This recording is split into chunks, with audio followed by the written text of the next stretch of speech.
Hey everyone, Otto Forgets here. Just a quick disclaimer, this video was meant to be published in January, but I was unable to finish the animation. My ambition outpaced my ability. Again. You can safely background this video, it's just audio. On to my furry-eared friend. This is Sora. We don't care about Sora. This is Ven. We like Ven. Ven is inside Sora. I guess we like Sora now. This is Kairi. We care about Kairi. Kairi is also inside Sora. What the fuck is Sora? To figure that out, we need to go back in time. This is Terra. He is an edgy boy who likes the edge, but not enough to let it consume him. This is Xehanort. He's getting too old for this shit, so he wants to use Terra as his new body. You heard that right. The old man wants to be inside Terra. Terra goes on an adventure, fails miserably, and therefore succumbs to the edge. Now his ghost is trapped in his own armor, while fighting his body, which is controlled by Xehanort. He loses, again, and begins to contemplate his life choices. You remember Ven, right? Well, Ven is quite the conundrum. Where do I even fucking start? Ven once trained under Master Xehanort. You see, Xehanort wants to make this thing called the X-Blade. This X-Blade will let him open, summon, teleport, do whatever with this place called Kingdom Hearts. With control of Kingdom Hearts, he can control something, darkness, edge. But to make the X-Blade, he must combine a heart of darkness with a heart of light. In light of this, Xehanort tries to corrupt Ven by training him by himself. Xehanort literally fucking kills Ven, so he gives up and just rips a piece of his heart. Guess which one? That's right, the Edge! Xehanort then drops his ass off at Destiny Island, where he bonds with a super young Sora. Their bond to each other made Ven whole. Xehanort didn't like that Ven made friends, so he dropped him off at Master Ericus' house, where he made more friends. The previous mentioned edgy boy, Terra, and Aqua, who we'll talk about soon.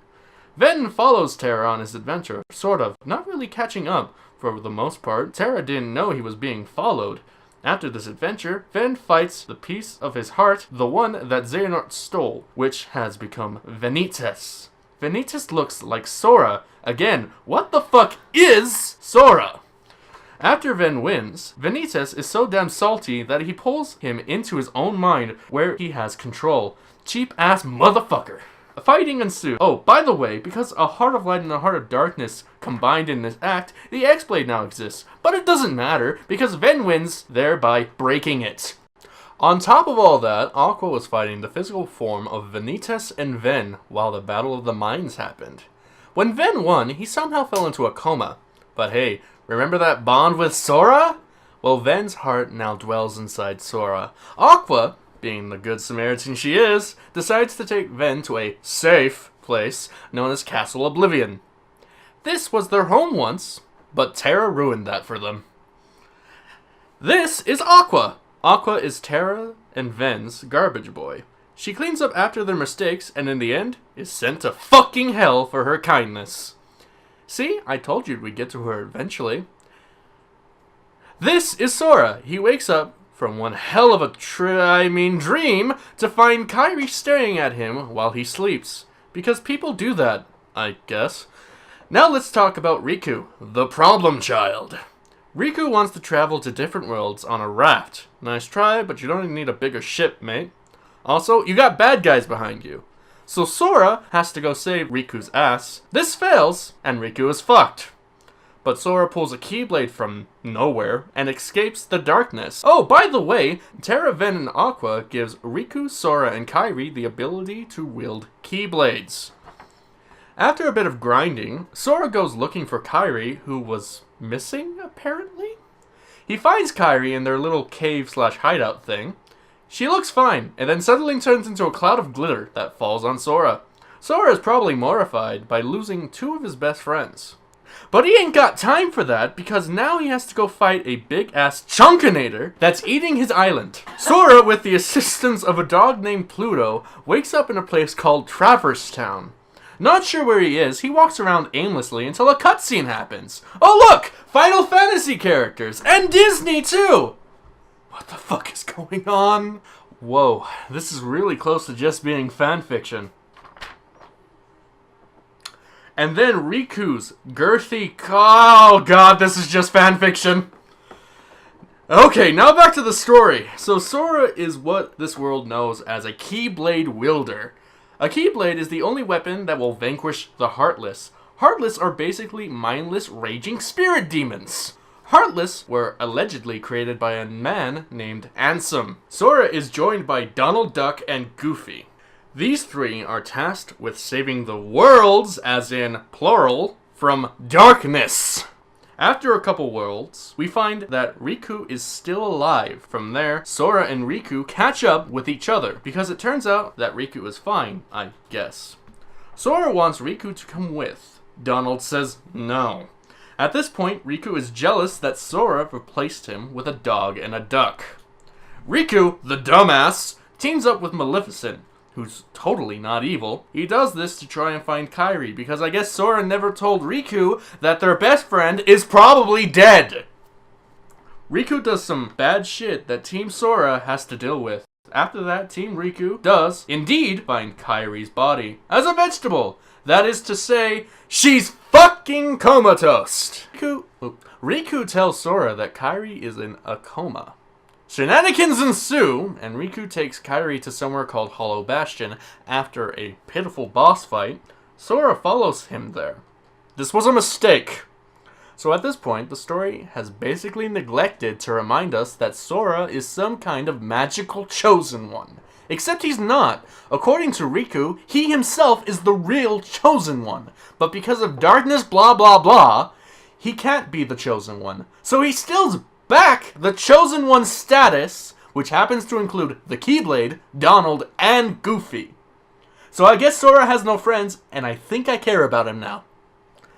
Sora then teams up with Beast, as in Belle's husband, and is the only reason he is alive right now. Beast ends up getting separated from Sora as he follows who he thought was Belle. Team Riku magically appears and Sora is forced to fight, but Donald and Goofy decide to help Sora instead because they feel bad. Then Sora proves to the almighty Keyblade that he is indeed the chosen one because friendship is magic. Team Sora beats the living shit out of Riku, forcing Riku to retreat. Some weird cloaked figure convinces Riku to fuse with him, Dragon Ball Z style. Sora finally finds Maleficent, fights her, she retreats. Then Riku, magically appearing, turns her into a goddamn motherfucking dragon. After a boss fight with a lot of healing, and I mean a lot of healing, Team Sora is victorious. He finds possessed Riku, who explains to Sora that Kairi is one of 7 princesses of hearts, and that Kairi's heart is inside Sora. That's right, we've gone full circle! Riku needs Kairi's heart to open a door to Kingdom Hearts. Sora is once again mortified and screams, "Kairi's inside me?" Riku goes to stab Sora to rip out Kairi, but Kairi wills Sora to block. A boss fight of epic proportion and difficulty ensues. Sora stabs himself with Riku's Keyblade, which releases the 6 other princesses' hearts, which were apparently inside the blade, and also Kairi's heart. Also, apparently Kairi's body was there, and she catches Sora as he turns into glitter. And then that glitter turns into a Heartless. Remember Ansem? Probably not. But he's trying to escape Riku's grasp. Riku is done with this bullshit and holds Ansem back, so Team Sora, +1, can escape. Kairi hugs the Heartless of Sora, which revives him, I guess. I don't know how. Final boss fight, Sora wins, but Ansem is salty and turns into a giant penis dragon, which Sora wins again. Ansem is then blinded and destroyed by the light of Kingdom Hearts. But there's still darkness as well. So Sora, King Mickey, that's right, King Mickey, and Riku close the door to Kingdom Hearts. Disclaimer. This story is already pretty convoluted. We're sorry, but it gets worse. Sora wakes up to find a suspicious cloaked man watching him sleep. This man beckons Sora to follow him in order to find the answers he is searching for. Team Sora is going to Castle Oblivion, Sora, the dumbass, walks inside. Sora's memories are being altered by a girl named Namune. Namune is also Kairi's nobody, which was never supposed to happen. But oh well, Namune herself was forced to alter his memories by Organization 13. We'll get back to that soon. Namune is released from Organization 13 with the help of Axel, who will come up again later, and help Sora regain his memories. But in order to do so, he needs to be comatose for a year. Also at the same time, Riku was there training to control his darkness. 1 year later, welcome to Twilight Town. This is Roxas. Roxas is something called a nobody. More specifically, he is Sora's nobody. This happens because Sora's heart and body were separated. Roxas is the body and Sora... Wait. So, this is Lucas. Sora is a heartless, but he's nothing but heart. And Roxas is a nobody, but he's nothing but a body. What the fuck? Dude, I don't know either. It's Nomura. Nomura is a fucking... I want to say that word, but I can't. Well, let's get back. Anyways, and Sora is the heart. Roxas goes through 5 to 6 days of straight up hell. During this time, he falls off a random clock tower, which somehow connects him with Kairi?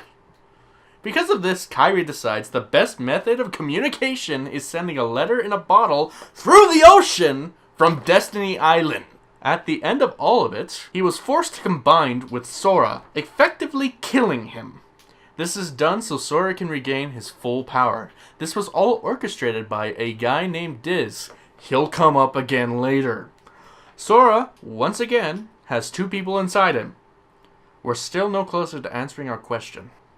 For some reason, Donald and Goofy were also comatose, and were waking up right about now. They all wake up in a random town that seems extremely familiar to Sora. They meet some useless characters that see them off. After that, Team Sora boards a train and meets Yin Sid. Yin Sid is nothing but exposition. Sora gets a new duds, and is off on a journey to stop Organization 13. At this point, Sora has already defeated 5 of the 13 members of the organization, because of his run-in with Namine and Axel. One by one, Sora defeats certain nobodies on his adventures. Sora is now informed by the not-so-useless characters from Twilight Town that Kairi has been kidnapped by none other than Axel. Axel, in his incompetence, loses Kairi to Organization 13. Organization 13 threatens to hurt Kairi if Sora doesn't do what they say. Sora is then saved from this proposition by Maleficent, who is apparently alive. Sora is now looking for a weakness to enter Organization 13's base. He finds one from the help of the really not-so-useless characters from Twilight Town. Sora meets up with Axel in the base, and Axel ends up sacrificing himself to save Sora from a crap ton of nobodies. Sora fights his own mind, or rather, the mind of Roxas, who again is apparently still alive. Roxas simply wants to see if Sora is competent. Sora wins, and Roxas submits. Remember Xehanort? He has a nobody named Xemnas. Remember Ansem? Well, turns out he's been imposing as Ansem the whole time, and is also Xehanort's Heartless. And the real Ansem is in fact Diz. Was that plot twist really necessary? Sora fights through 3 more I don't fucking care, and finally finds Kairi, who is being helped by Namine and an Ansem lookalike. After an awkward conversation between Sora and Kairi, which really shouldn't be awkward, Kairi reveals that the Ansem-looking guy is actually Riku. Turns out, Riku was trying to capture Roxas so he could see Sora again, and got his ass kicked by Roxas. Riku, in desperation, takes off his blindfold, which kept his darkness at bay, and transforms into an Ansem lookalike. Because apparently Ansem is the true face of evil, I guess. But wait, there's more! Diz and King Mickey are shooting a laser at Kingdom Hearts to collect heart data. Team Sora +1 plus Riku meet up with them. And out of nowhere, Xemnas walks up and starts berating Diz for being, apparently, a horrible teacher. Diz retorts, and his laser explodes. Everyone wakes to find that Riku no longer looks like Ansem and is back to being edgy boy number 2. Sora and Riku fight Xemnas, win, but are sent to hell for it. But wait, there's even more. Remember that message in a bottle? Probably not. But it somehow ended up on the shores of hell. Sora and Riku then used the bottle to open a portal back to Destiny Islands. So add time travel, 13 more Xehanorts, and that, my dear friends, is Kingdom Hearts. We never answered our questions, did we? Well, there's always Kingdom Hearts 3! Drak? The game's already... What do you mean it's already out? Well, might as well play it.